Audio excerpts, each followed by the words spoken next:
অনুষ্ঠানের শুরুতেই আমি অনুরোধ জানাচ্ছি, আপনারা সবাই অবগত আছেন শহর এবং আপনাদের বাসা কার্যক্রম শুরু করেছি। আমরা পক্ষের পক্ষ থেকে শুভেচ্ছা ও অভিনন্দন।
মহড়া কার্যক্রমে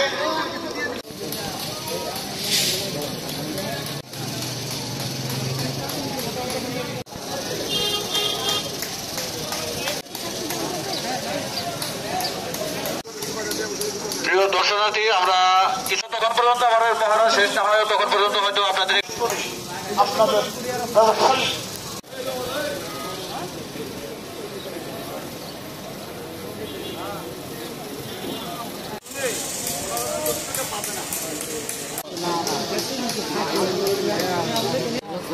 সম্মানিত উপপরিচালক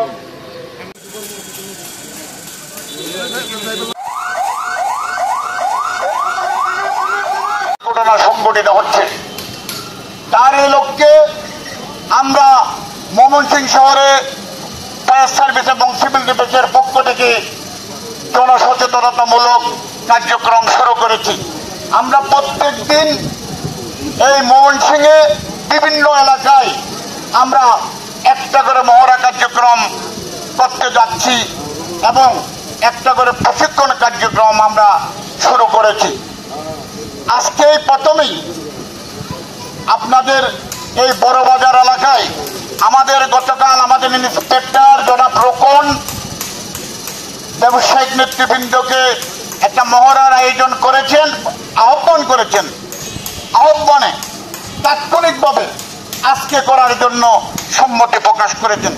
এই জন্য আমরা ফায়ার সার্ভিস এবং সিভিল ডিফেন্সের পক্ষ থেকে কৃতজ্ঞতা জানাচ্ছি। অনেক অনেক কৃতজ্ঞ সৃষ্টি হচ্ছে। এই যে আগুন ছোট অবস্থায় জন্মায়, আমরা প্রত্যেকে যদি সচেতন থাকি,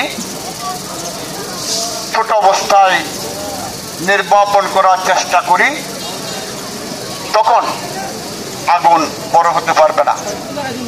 আগুনকে যদি বড় হওয়ার সুযোগ দেন, ফায়ার সার্ভিস যদি অগ্নি দুর্ঘটনাস্থলে আস্তে আস্তে যে সময় লাগবে, তখন কয়েকটা দোকানে আগুন ধরে যাবে, আগুনের বিস্তার লাভ করবে। এতে করে ফায়ার সার্ভিস আসার পরে আগুন যখন নির্বাপনের চেষ্টা করবে, তখন আশেপাশের দোকান সহ একটা দোকানের অগ্নিকাণ্ড থেকে 3-4টা দোকানের আগুনের বিস্তার, এরপরে যখন ফায়ার সার্ভিস পানি ব্যবহার করবে, তখন আরো 10-12টা দোকানের সম্পদ নষ্ট হবে।